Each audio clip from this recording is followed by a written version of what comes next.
Good evening, everyone. Cheers.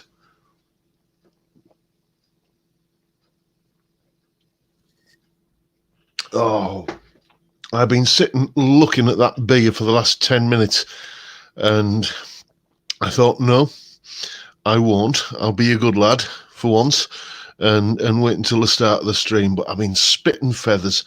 I could have gone and had a drink of juice or something, but I thought I'd save me thirst up until it was beer time. Excuse me while I just take me vape off charge. So, how are we all doing? What sort of weeks everyone had? Hope it's been fruitful and full of lots of guitar playing. Let's do, as is the custom, the register. See who's in. David Evans was first in this week. Then Stephen Tatton, Johnny Random, Edwin Toonan, Phil, Vincent Brennan. Excuse me. Dave Lewis, and let's scroll down a bit. Jimmy James, Peter Collins, James White, how are you, James? The Essex Cat, Deco Dude, Chip Young, Pseudo Scott, and Johnny Random. At some point, I'm bound to say all the usual suspects. Jason Carter, Peter S, Anton, how are you, mate? Malcolm Spillett. Bought any guitars this week, Malcolm? Colin Falcon, Ian Clark,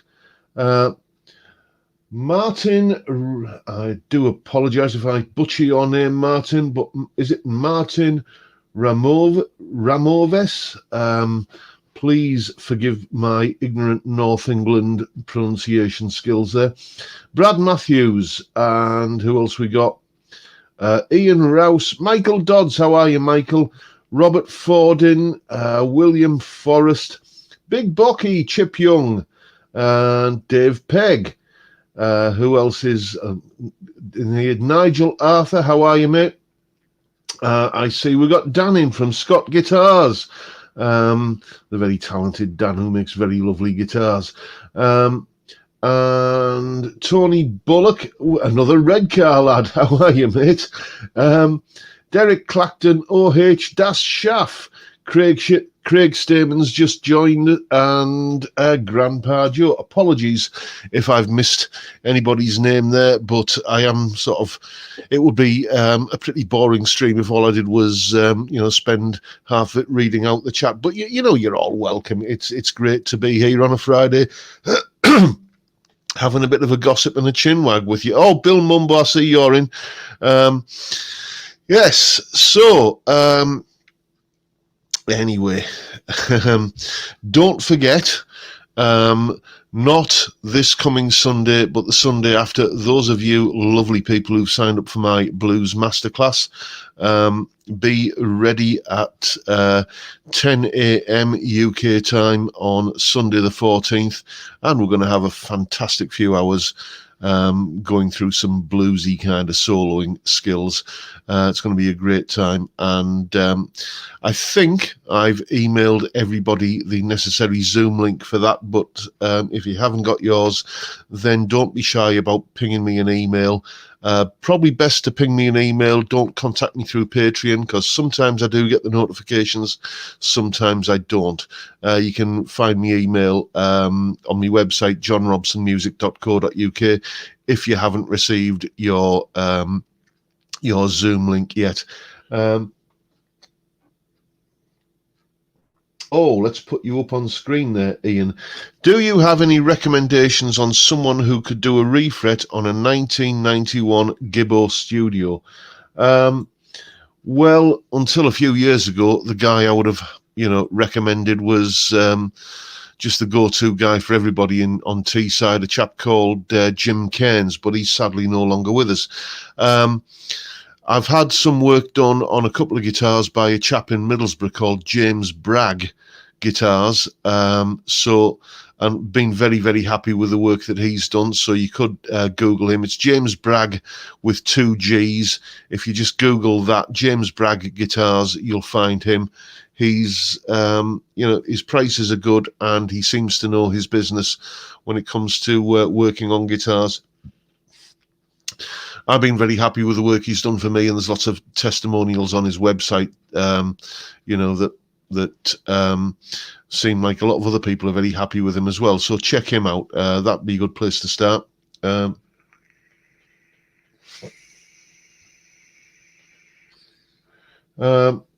Let's have a look, see what you're chatting about.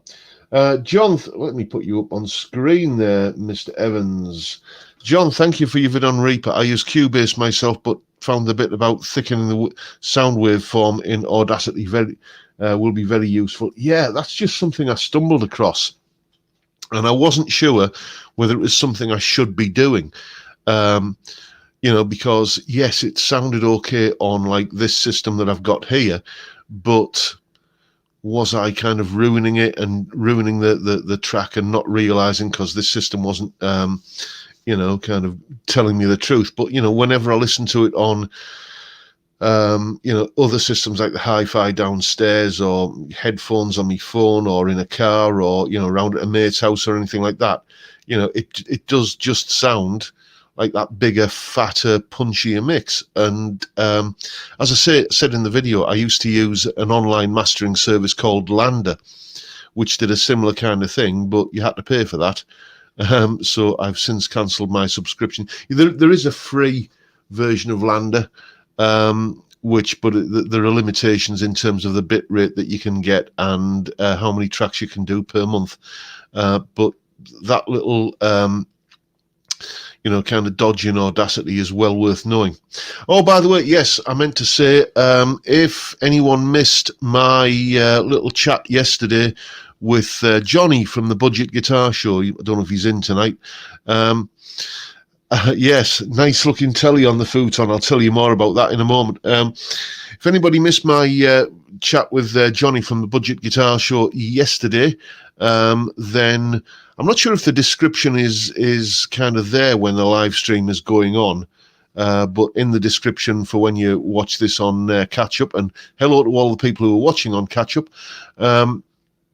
then you will find the link to that video. I had a bit of a, I don't know, about half hour or so chat with Johnny from Budget Guitar Show. Great lad, you know, really fun to talk to, and you know, his channel does deserve a lot more subscribers. So go and just hit the subscribe button, help a fellow YouTuber out. He produces good content.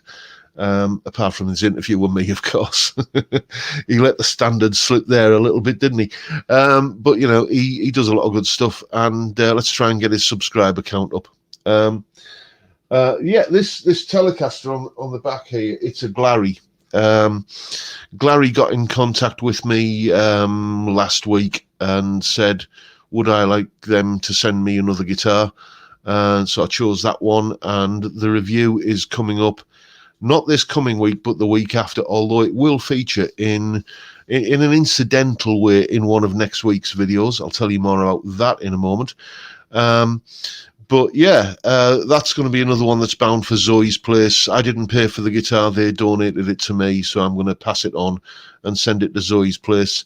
You know, they won't get a lot for it because it's a Glary, you know, but it's something that they can use to raise even just a few quid and, you know, generate some revenue.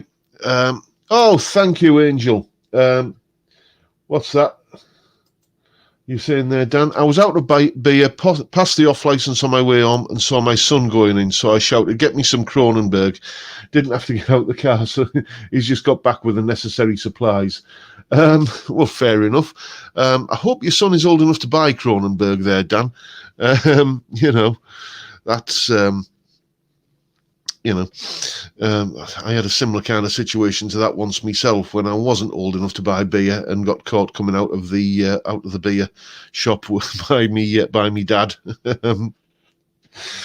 Anyway, that's a story for another day. Yes. So next week, coming up on the channel, what have we got? Well, hang on, I'll finish this beer and I'll tell you. As I always say, the first one never touches the sides. The second one might not tonight. So, coming up on Sunday, which is the sort of start of my YouTube week, I always kind of think of it that way because when I look in my calendar, that Sunday is the first day of the week for some reason. I've done another video with the PRS that you didn't really see much of yesterday, because like a spanner, I completely forgot to film myself recording the piece of music. I was so busy recording the video about making the piece of music that I forgot to record the piece of music or video it. So I've done another solo kind of thing with the PRS Custom 2408. That's going to be Sunday's video. Then on Monday, as is the custom around these parts, we are looking at a classic solo, putting it under the microscope, and it's a little bit of George Harrison for you. So, you know, plenty to choose from there. So any likely candidates anyone can think of? That's going to be coming up on Monday. Then on Tuesday, might be a little bit of a controversial video, because I'm talking about, in my opinion, 5 of the most overrated albums.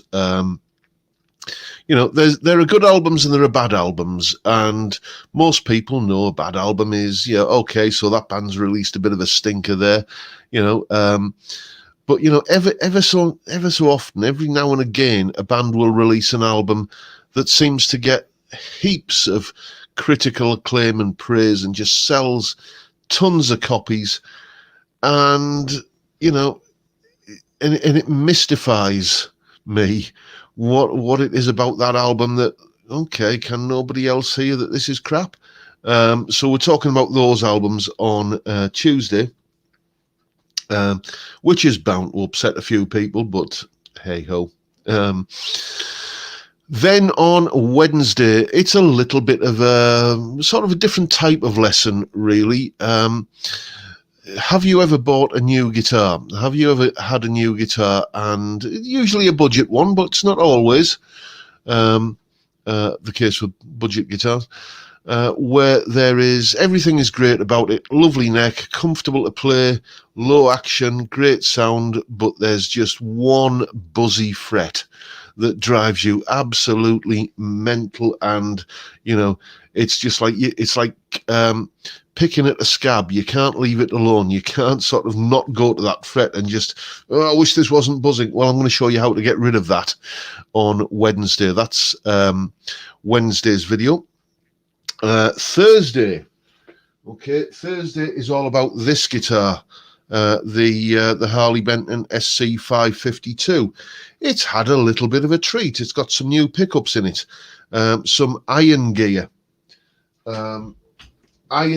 blues engine pickups. I just put them in there because, you know, when I did that side by side with the Les Paul with that guitar, I did think, well, okay, the pickups, the Tesla pickups that come in the Harley Benton SC550, I thought they're not bad. They're a generic Les Paul sound, but they lacked a little bit of character. So I wanted something a little bit more characterful in there, and went with the Iron Gear blues engines, and you'll hear exactly how they sound in comparison to the Tesla pickups on Thursday. So that's what's coming up on the channel this week for your entertainment and delectation. So let's have a little bit of a look at the chat. Have you ever made a shootout between a Gibson Les Paul studio and an Epiphone Les Paul studio? No, I haven't. I had an Epiphone Les Paul studio in here a few months ago, and in all fairness, it was a nice guitar, but it turned up with an appalling setup, and that buzzy fret I was talking about there, or several of them, which kind of left a bit of a sour taste in my mouth, to be honest. So I've never put a Gibson Les Paul studio up against an Epiphone. The trick is kind of getting your hands on both guitars. You've got to find someone that's willing to loan you a couple of guitars. I suppose now, 22,000 subscribers. I suppose I've got somewhere near the clout to start going to cap in hand to retailers and dealers and stuff and saying, can you please give me something to do with? But if the offers come in unsolicited, I'll happily take them. But I don't know. I just don't like going knocking on people's doors with a begging bowl asking for equipment, really. So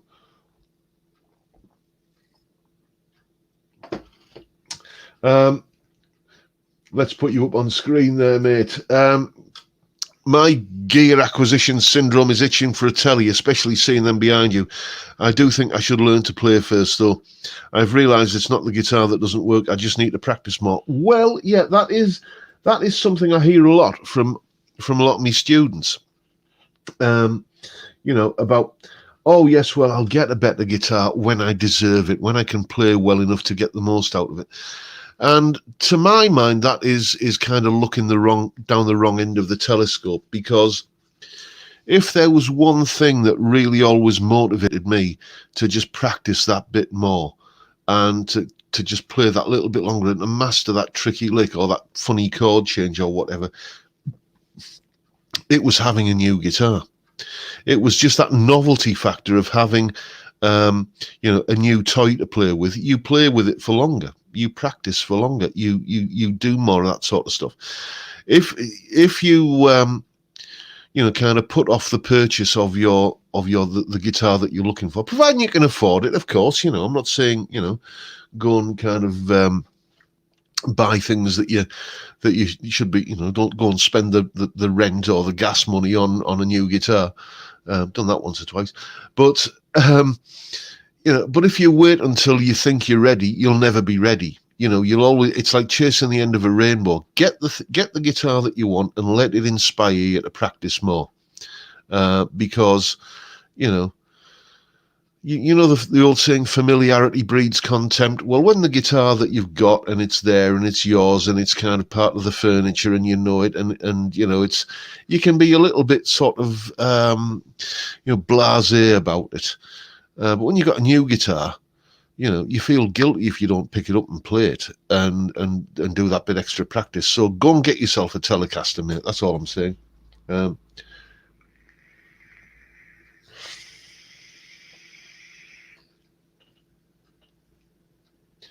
Let's put you up there. I have a HB 35 Plus, which for the money was worth it, but I'm thinking of upgrading the switchgear and posts. Do you mean pots there? Possibly. And I'm considering having Les Paul style excess covers cut in the back. What do you think? If you can find somebody that is capable of doing that, those access plates, then that would be a fantastic thing to do. It's just, you know,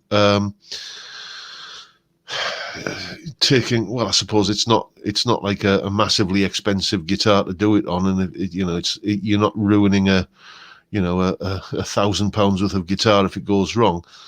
But yeah, I've often thought that like 335 style guitars, you know, they just should have those access plates on the back, because it's keyhole surgery otherwise. Yes, it can be done.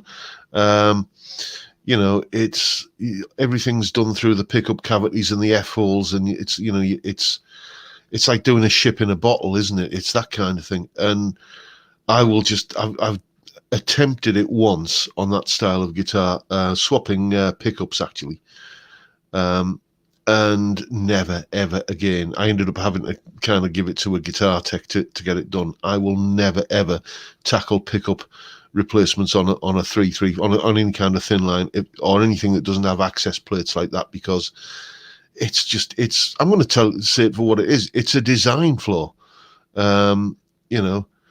So now, are we talking about John Robson guitars? I'll get the wife. Can you just repeat that? Yes. Well, you can play the video back, mate.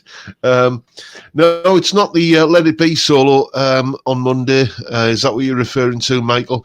It's, I'll put you out your misery. It's back in the USSR. We're doing the solo from that on Monday. I've had a few requests to do a George Harrison solo. So that's one of my favourite Beatles songs. So I thought, why not? The Sire or the PRS, which is best? For me, it's the Sire.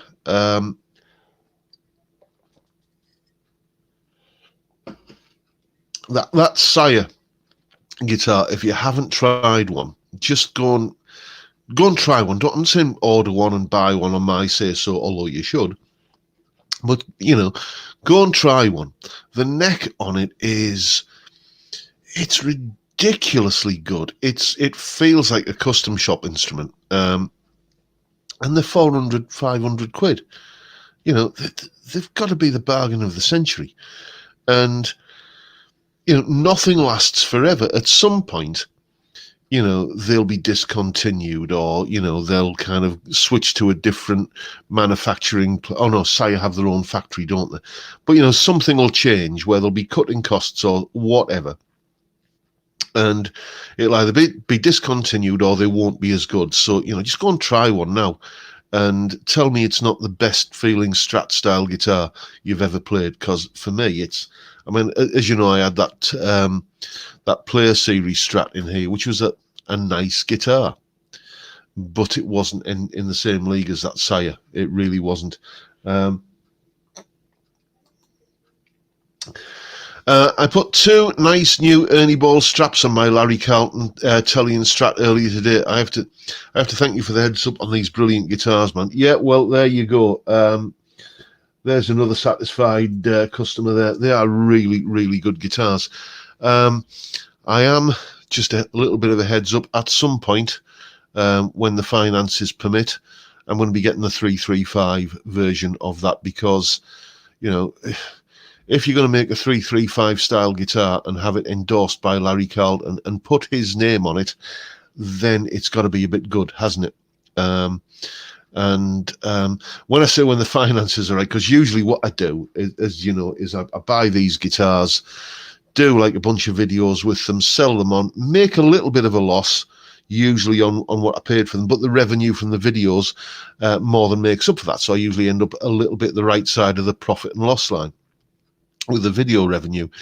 But something tells me that if I get one of those Sire Larry Carlton 335 style guitars, it ain't going to be getting sold on. So I've got to kind of think about, yeah, well, I need to kind of budget on that one being a keeper. So there you go.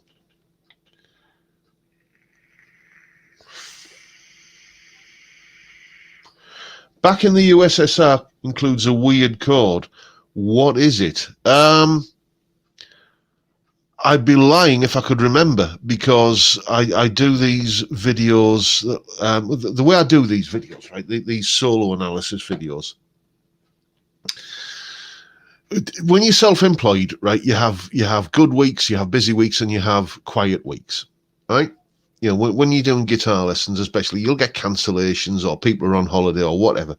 So it's in those quiet weeks when I'll just kind of bang out 4, 5, 6 you know, videos where I'll tab the solo out and I'll film myself playing it, and I'll do the explanation bit, and then I just, you know, kind of put those to one side, and then I'll, you know, when it's time to use it, I'll sit here and do the hello chaps, welcome to John Robson Guitar Tuition kind of stuff in the video, and of course there's a full tab available, yada yada yada, and then stitch it all together and upload it. And I've got a stock of those.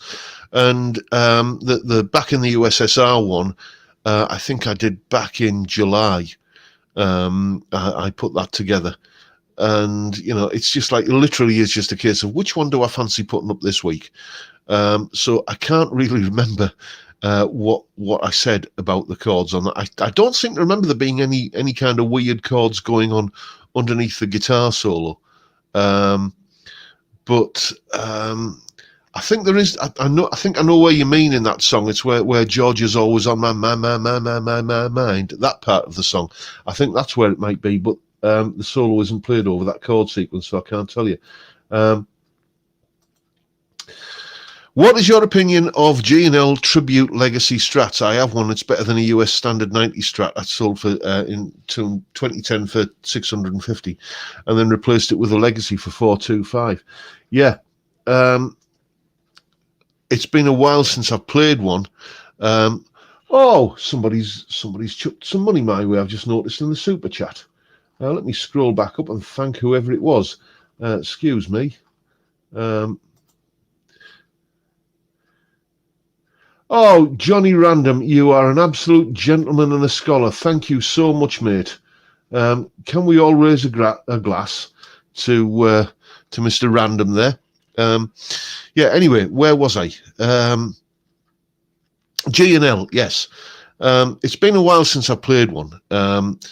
It was, I think, before the whole kind of pandemic lockdown thing, when most of my business was people coming to the house for guitar lessons before I went sort of primarily on Zoom. But I've played a few, say a few, 2 or 3 over the past, 10 years or so, and they're really properly nice guitars.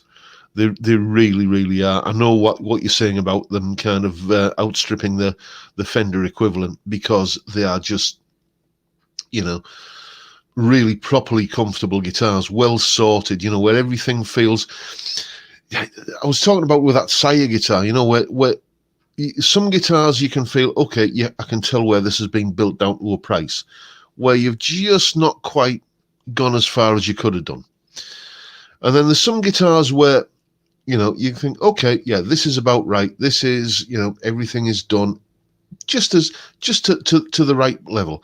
And then there are other guitars where it feels like everybody's just gone the extra mile.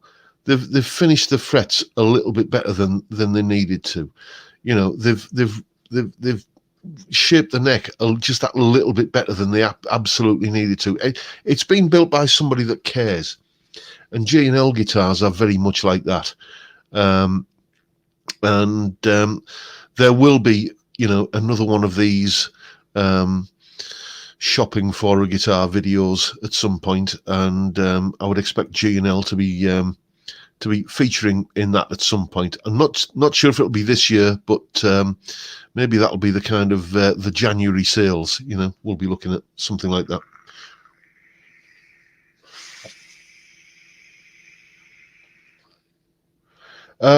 Yes, Time Profit. I have a guitar rig. I use it all the time. I like the versatility of it, and it has some great sounds in it. I've got to tell you, though, I do prefer Positive Grid Bias Amp. The only downside with Bias Amp is that it doesn't have the effects in it. I did try Bias Effects, but I didn't think the amp sounds were as good in Bias Effects. So what I often do is I will use, because in Reaper it's really easy to do this, I'll import Bias Amp onto a track and use that for playing like the main amp sound. And then I'll put Guitar Rig in as well. I won't use any of the amp models in Guitar Rig. I'll just use the effects, like the, there's a fantastic emulation in Guitar Rig of the Boss CE1 chorus pedal, which I used to have. I think I've still got it somewhere. I might dig it out. It's, that was, the big old green kind of chorus pedal. It's the size of a multi-effects unit. Fantastic sounding chorus. And the Guitar Rig emulation of that is really, really authentic and good. So that's the way I'll often combine like Guitar Rig and Bias Amp. But sometimes I'll use it as a standalone, just to do the whole thing. Funnily enough, I've just done a Queen solo that's going to be up on the channel in the coming weeks, and I got a really good Brian May sound out of Guitar Rig. I just used it as if you saw the video on Wednesday about how I use Reaper, then you'll know I sometimes use a plug-in for recording that won't necessarily make it all the way through to the final mix. And that's how I used Guitar Rig in that. And I just thought, you know what, this sounds fine. This sounds absolutely brilliant. I'm just going to leave it. So I did. And excuse me, chaps, while I just pour myself another ale. I'm on the Galahad this evening, by the way. We were at Aldi today for the groceries, and I was on the Fosters last week and copped a little bit of a telling off for that, because quite rightly so, because it's not the best, is it? But as I often say, if it's lager and it's 4% and it's cold enough, it doesn't really matter. So there we go. Cheers, everyone.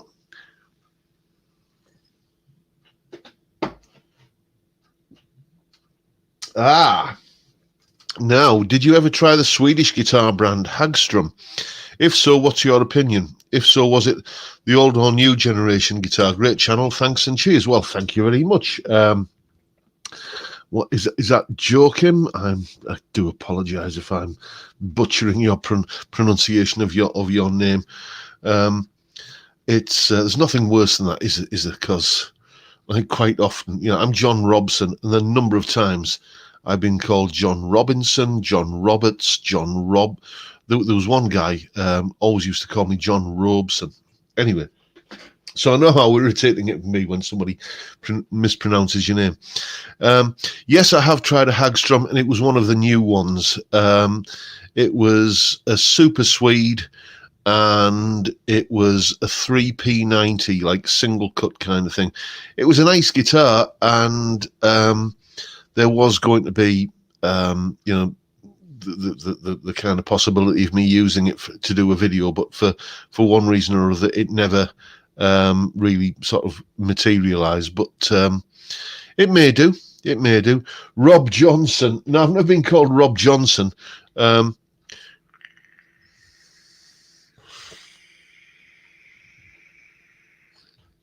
Back to Larry Hagman, says Jason Carter. I'm just right now discovering a new line of Harley Benton SG style guitars, amazing new finishes. Okay, Geronimo. Yeah, I mean, I had the, I think it was the Harley Benton DC Custom, which was their sort of, you know, top of the line, as much as a Harley Benton can be top of the line, SG copy. It was a nice guitar, but it's just I don't get on with SGs.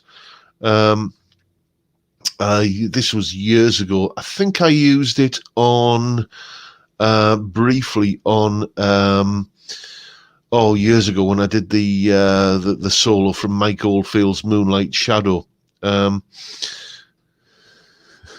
argue with Big John is all I can say. Well, plenty of people do, mate. John, do you remember the Westbury guitars that were almost PRS shaped but had DiMarzio pickups? They were great quality, budget Japanese guitars. Absolute fortune on eBay last time I checked. The name does ring a bell. The name does ring a bell, but there was a lot of guitars that had similar names. I seem to remember Westfield, Weststone as well. You know, so maybe I'm confusing those. If it's the one I'm thinking of, then a guy I was in a band with had, and this, I don't know if this is the right one because this was back in the 90s, so this might not be the same model, but it had like a PRS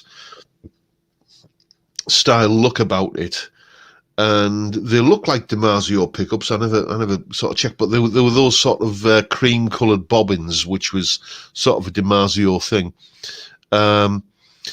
and it had like chevron style inlays, you know, like they weren't the birds, but it looked from a distance. If you half closed your eyes, it kind of looked like those.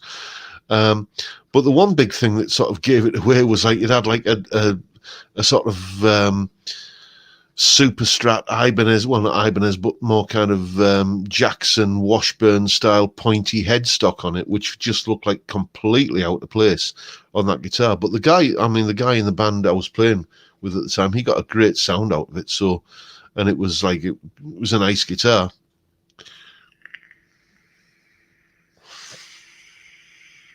Why would you not like an SG Gibson neck and a lightweight body? Yeah, it's all to do with where the neck joint is. If I just pick up, and this is the traditional part of the video where I pick up Blondie, you know, if you're a habitual Fender style player and go, you know, you can kind of pretty much hit the 12th fret with your eyes closed. You know, it's just everything feels like that. You do that on a Gibson and you know, you're kind of about 3 frets out. On an SG, you're about 3 frets out. It's just, when I go down here to play sort of something down at the bottom end on an SG, it feels like I'm having to kind of reach over to here somewhere because it's just, then everything is sort of that much further that way. It's something that I suppose, you know, you acclimatized to, but it just felt so, you know, alien that it was like, okay, this feels a bit weird, and I never really acclimatized to it. Oh, Mike's in. China Guitar Mike, how are you, mate? Better late than never, and we'll have to get you on the show at some point. You and me having a chin wag. Oh, Greenwave, hello from Memphis, Tennessee. It blows me away. It really, really does. That, you know, I'm sat here in a little 2 up, 2 down end terraced house in Redcar, a place that most people have never heard of, even in the UK. And, you know, and I'm sat here kind of conversing and hopefully entertaining people from as far away as Memphis, Tennessee. It's really humbling. Thank you for joining us, mate, and to everybody, you know.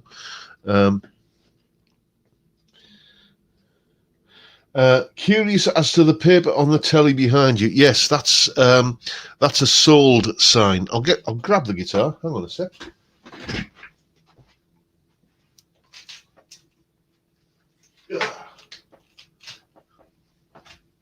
Here we go. You still can't see. There you go. Sold.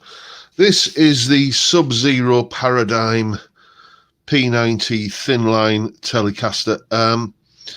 I bought it on a whim because it was dirt cheap, and gotta tell you, never really kind of bonded with it. Can't really put my finger on why I don't like it. It's got a lovely neck joint there. I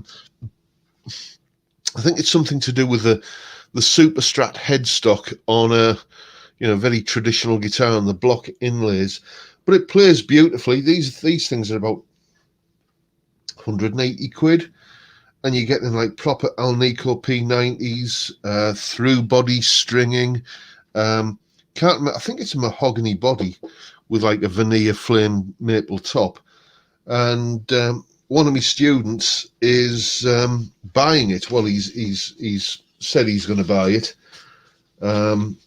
Basically, he was wanting a new guitar for Christmas off his missus, and as soon as he gets the money off his missus to buy it, he's going to be taking this home from one of his lessons. So that's what that one is. They're a nice guitar, but I don't know, I just never really bonded with it. You know, it's plays nice, sounds good, but you know, for sort of thing is, if I'm wanting a Telecaster style guitar that'll do P90 sounds, here we go, Blondie again. I just put this in a single coil mode and roll the tone back a bit, and it kind of does pretty much the same sort of thing.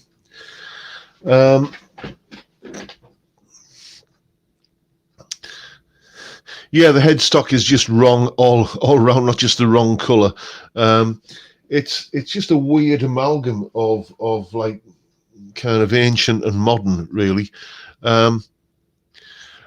Okay, let's put you up here. Is there anybody out there? Let's see what else you got to say. Thanks for responding to my post. Just a final one, if that's okay. I cover many Pink Floyd sounds and play my legacy through a multi-effects box into a Vox MV50 and into a Scarletti AI. Am I right? Well,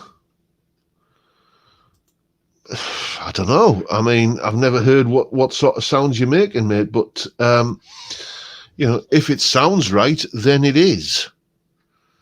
You know, years ago, I went to see a Shadows tribute band, and they were like a really sort of, you know, successful band. I can't even remember what they were called. But I sort of, the bass player in the band was having lessons off me, and he invited me to go and see the band, to go and see the band. Anyway, I went to see them. And the guitarist, like, even looked like Hank Marvin. You know, he had the whole kind of look going on, you know, the glasses and the suit, and they were doing the walk and everything. And he was playing, can't remember what guitar it was, but it wasn't a Stratocaster. It was I think it was a Yamaha Pacifica, actually. And he was plugged into a PV Bandit. And so you're thinking Yamaha Pacifica into a PV Bandit. That's not going to sound right. But you know what? It did. He had like a Boss delay pedal and just the reverb on the amp, and he absolutely nailed Hank's tone on a guitar with a humbucker in the bridge. So don't take too much notice about whether this is the right gear for this particular thing or that particular thing. You know, if you can, if you've got the skill and the nous to sort of coax the sound out of the equipment that you're using that gives you the sound that you want, then it's the right sound, then it's the right equipment. And don't let anybody tell you that it isn't.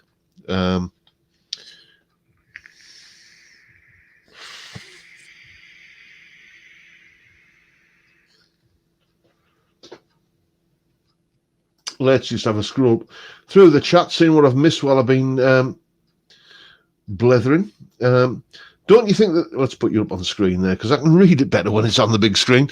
Don't you think that the old days were better when you just had to make do with what you had without this irritating option paralysis? Seems like the perfect recipe of invention to me. Well, I've spoken about this before. It's... as far as I'm concerned, I mean, I've got all of these hundreds, probably thousands of different presets and amp models available to me since I started using this kind of technology, which is admittedly fairly recent. But John Robson guitarist doesn't look dissimilar to Hank Marvin. Maybe I need new glasses. I think he's got more hair than me, mate. But all I use, all I look for is a nice, clean, strummy sound. Okay, something that I can use when I'm doing my guitar lessons, and I can teach sort of strummy cowboy chords to beginners. And usually, if it's good for that, then it's going to be good for sort of funky sort of stuff as well. Then I want a crunchy sort of power chord sound that I'll also use for a bit of blues lead. And then I want a kind of Gary Moore kind of high gain lead sound. And that's it. I don't need to start thinking, well, okay, I need an AC30 model for this because it's a Queen song, and I need a Soldano model for that because it's this song, and because it just, you just need those three basic sounds, and sort of sprinkle a little bit of delay, reverb, chorus, whatever you want across them. Adjust to taste basically, and that's all you need. You go and see some pub band gigging, and the guy, back when I used to do it, it used to be a Marshall and a bit of reverb, and that was it. Maybe channel switching, maybe a tube screamer, and that was it. And the same lead sound that you'd use for a Brian May song or solo would be the same lead sound you'd use for Parisian Walkways or whatever. You don't need all of these different. You don't need to replicate the rig of the guitarist on the song that you're playing, because, frankly, as I often say, does the drummer change his snare drum? Oh, well, they used a birch snare on this track, and he used a metal snare on that track, and, of course not. And, the audience don't care.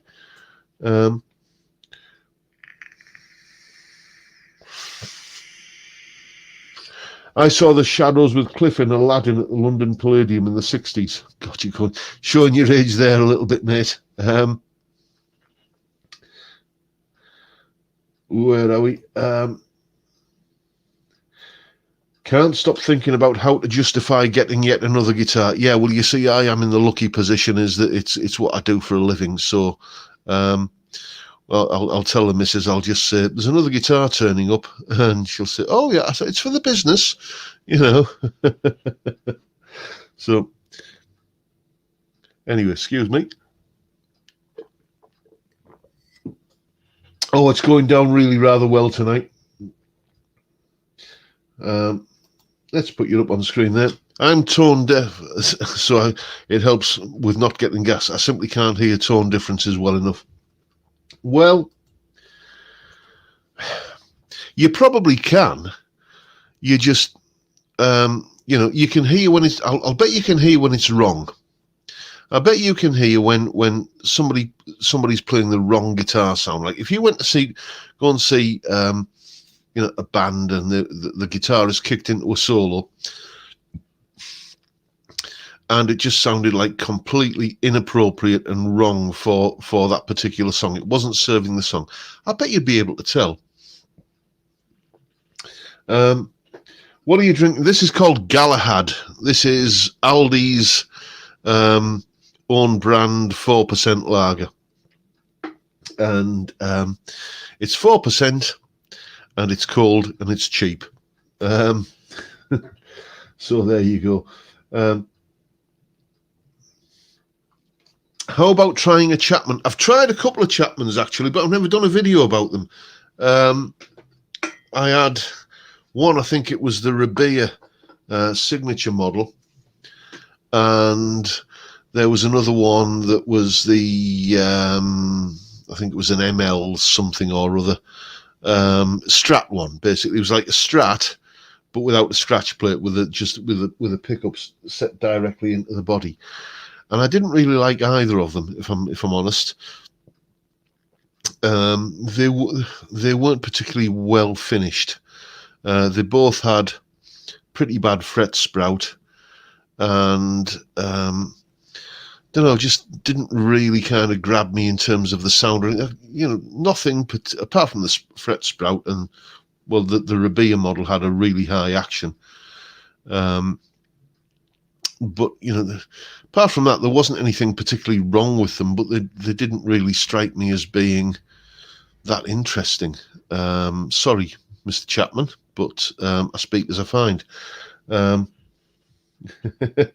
My missus thinks all guitars cost 150. Love the channel. Thank you, Tom Toms. You're a gentleman and a scholar. If you give me a second, I'll raise a glass to you, mate. Where are we? Excuse me while I try not to. You're all poised there over the keyboard, aren't you? Waiting to shout flake at me. So get ready. I'll try and make it a good one for you. There you go. Oh, here we go. Oh, get ready. Flake. Thank you, Mike. First one.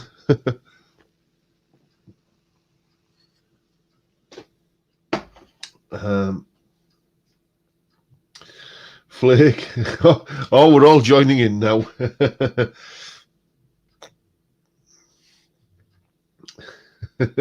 Oh, someone said fluke. Can a guitar be considered a work of art on its own? Oh, now you're getting into really deep philosophical territory there, aren't you? What is art? There are more intellectual people and more intellectual minds than this one that have considered that. I don't know. I mean, art is, you know, it's something that's basically there as a way to kind of enhance your sensory experience, I suppose. And on that level, if you enjoy looking at something, then I suppose to you it's art. I suppose it's down to the individual. So there you go. That's my answer. And whether it's valid or not is entirely down to you.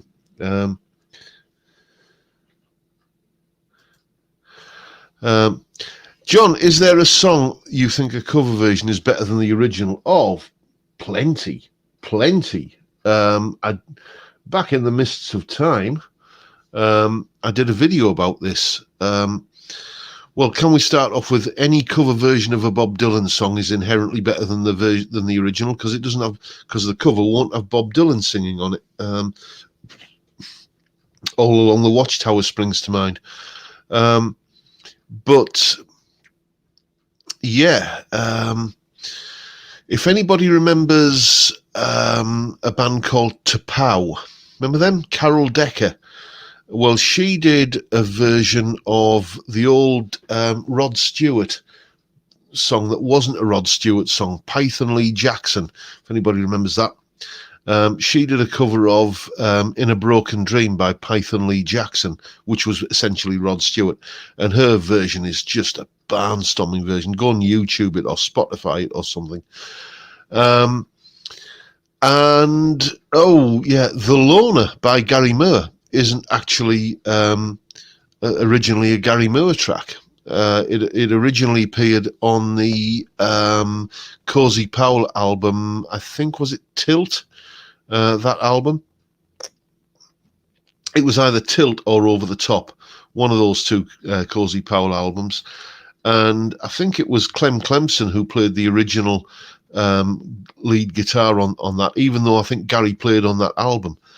But Clem Clemson did the original lead guitar. And you can tell it's kind of got that sort of feel about it. Oh, you absolute star, Vincent. You are a gentleman and a scholar. That will go towards the Sire 335. Thank you so much.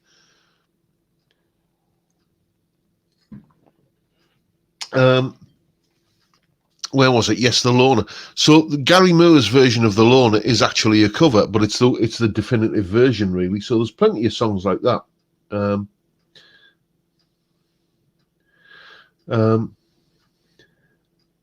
If Elephant Crap can win the Turner Prize, then a guitar can be art. I have the Rod Stewart version of In a Broken Dream, one of my favourite solos. Yep. Yeah, it's that sort of late 60s, early 70s fuzz tone, isn't it?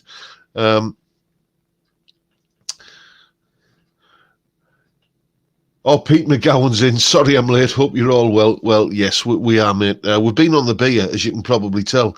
What about Gary Moore? Don't Let Me Be Misunderstood. Now, there's a man who knows his Gary Moore back catalogue. Dear me, yes, that was back in the G-Force days, wasn't it? I'm not sure if that was on the G-Force album, but it was round about that sort of period. Yeah, I used to have a big box set of Gary Moore vinyl that I bought in a little record shop in Middlesbrough called Austin's, if anybody remembers that, on Parliament Road.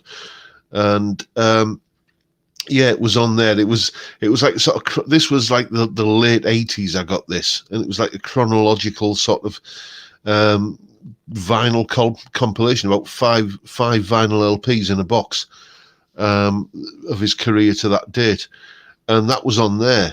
So it might have been G-Force or Dirty Fingers, round about that sort of period.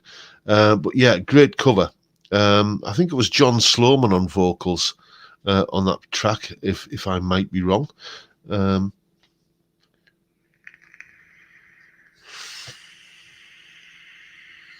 Yes, on Blues for Greenie by Gary Moore. Yeah,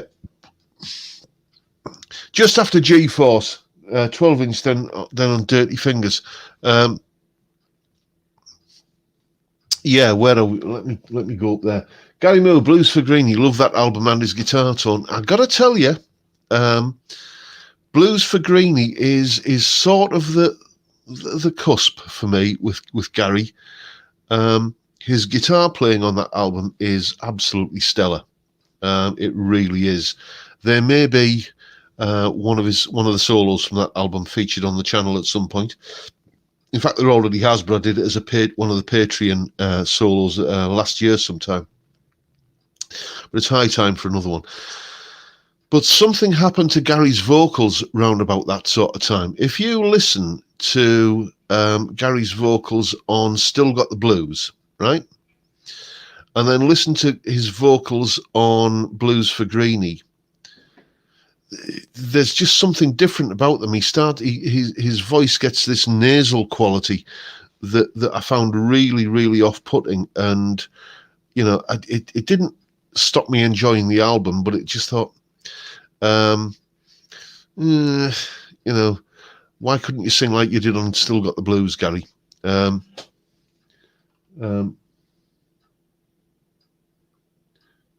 The version you have has Gary Moore singing.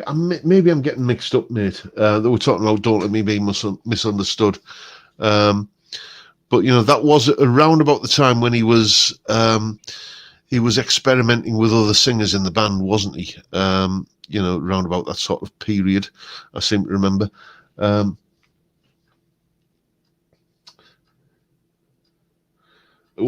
have a look in the chat.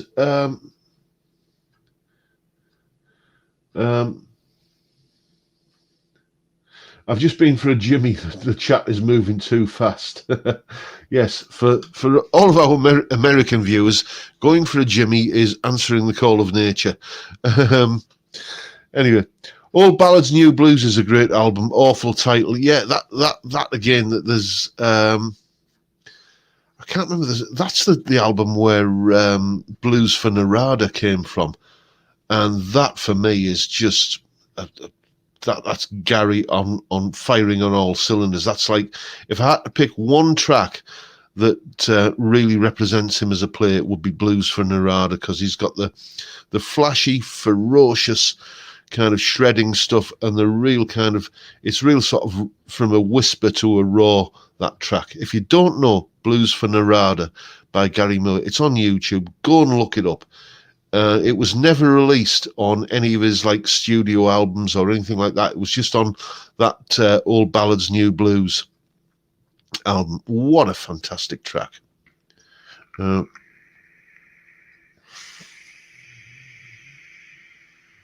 we're still talking about the Gary Moore version of "Don't Let Me Be Misunderstood." I think Gary sang on the 12-inch and Charlie Hoon sang it on Dirty Fingers.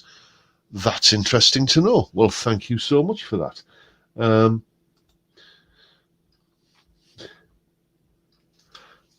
Oh, Chris Otterwell's in. How are you, mate? And Budget Guitar Show. Yes, I've linked to your little chat with me in the description to this video. I said I would, so there you go, mate. Everybody go and check out Budget Guitar Show. If you don't know that channel, well, it does exactly what it says on the tin. He looks at cheap guitars and tells you what's good about them and what isn't. So great channel. Go and check him out. Oh, hello. The fireworks have started here. Has anybody else got any fireworks going on? The dog will be absolutely climbing the walls. So that's we're in for a stressful evening with the dog. There may even be some stains to remove from the carpet, if you know what I'm talking about.